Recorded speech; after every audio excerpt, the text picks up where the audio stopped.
Laptop पे दिखा रही है।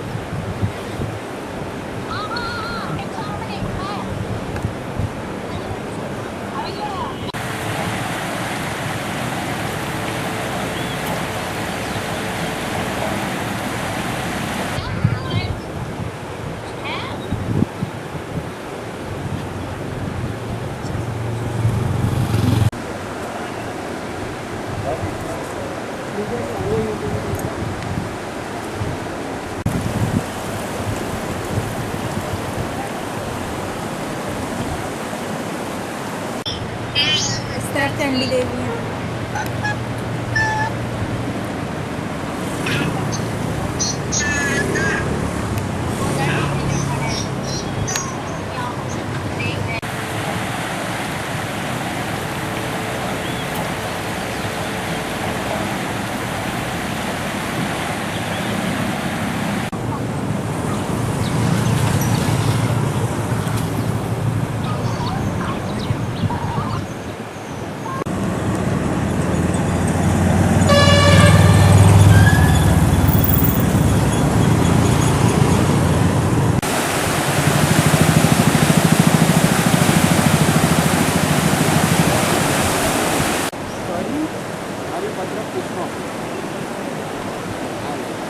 और 5100 रुपये में बात करी।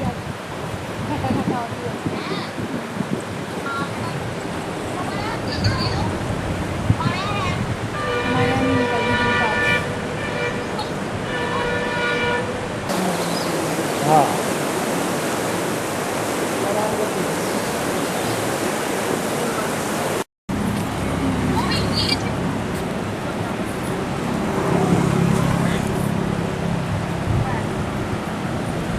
इस समय जो है आज हम कह सकते हैं कि आज गंगा मैया हमारे को बिल्कुल साफ स्वच्छ निर्मल और स्वच्छ दिखाई दे रही है।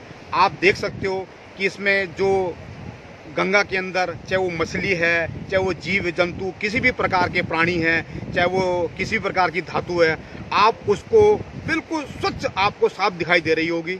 और हर प्रकार से आज गंगा जो है हमारी उस निर्मल वे में बह रही है जो कभी प्राचीन समय से बहती चली आई है।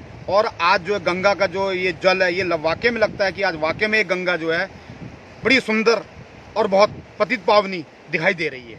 देखिए, निश्चित तौर पर जिस समय से माननीय प्रधानमंत्री जी ने लॉकडाउन के विषय में बोला है और पूरे भारतवर्ष में लॉकडाउन लगाया है, हरिद्वार के अंदर अभी तो पूरे देश में ही सब जगह लोगों का आवागमन सब बाधित हुआ है। और विशेषत हरिद्वार के अंदर जहाँ रोज़ाना 1 लाख से लेकर 50 लाख तक का श्रद्धालु आए दिन यहाँ रहता था। गंगा आरती के समय बहुत अद्भुत भीड़ यहाँ देखने को मिलती थी। लाखों श्रद्धालु सांध्यकालीन आरती का हिस्सा हुआ करते थे। पूरे हरिद्वार के बाजार घाट इत्यादि सभी पटे रहते थे लाखों श्रद्धालु से। लेकिन आज वो सुनसान और वीरान पड़े हैं। लेकिन उसके एक और अगर देखें तो जहाँ मायूसी की स्थिति है वहीं एक और खुशी की स्थिति है कि जो बहती हुई गंगा जलधारा है वो एकदम शीशे के स्वरूप, एकदम इतनी सुंदर और उज्जवल स्वरूपनी जिसकी कामना सतयुग के समय में हम लोगों ने की थी, ऐसी गंगा का दर्शन इस समय देखने को मिल रहे हैं। एक आप सिक्का ऊपर से उछालेंगे तो नीचे तलहटी तक वही सिक्का आपको नज़र आ जाएगा। यही कारण है कि श्रद्धालुओं की आमद नहीं हो रही है, श्रद्धालु घाटों पर नहीं आ रहे हैं और होटल इत्यादि सभी बंद पड़े हैं, कल कारखाने इत्यादि बंद पड़े हैं। इससे सीधा सीधा संदेश ये समझना चाहिए कि सरकार द्वारा लाखों करोड़ों रुपये खर्च करने के बाद भी जो गंगा की स्वच्छता और शुद्धता नहीं हो पा रही थी, वो सिर्फ और सिर्फ हमारे घर के अंदर रुकने मात्र से हो गई।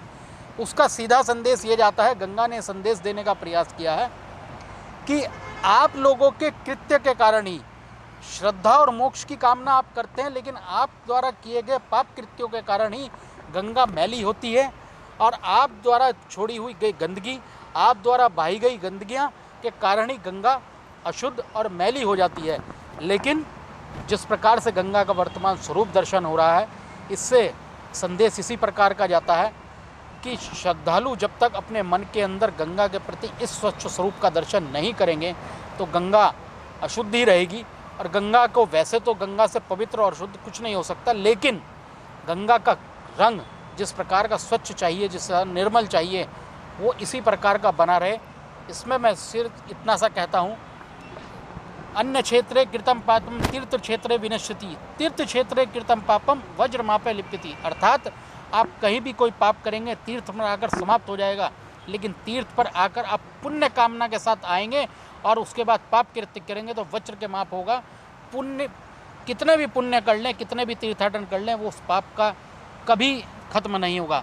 इसलिए श्रद्धालु गंगा तटों पर आएँ, दर्शन करें, स्नान करें, अपनी प्रयोग की हुई वस्तुओं को ना छोड़ें, मल मूत्र इत्यादि का जो सुन्न पड़े हुए घाटों पर त्यागते हैं वो ना करें, होटल संचालक गंदगी ना भाएं, उद्योगों के माध्यम से जो केमिकल इत्यादि गंगा में जा रहा है उस पर सही प्रकार से इसी प्रकार निरंतर रोक लगी रहे तो निश्चित तौर पर जो घटता हुआ जल स्तर है वो भी बढ़ेगा और गंगा का स्वरूप इसी प्रकार और उज्ज्वल और कांतिमय होगा।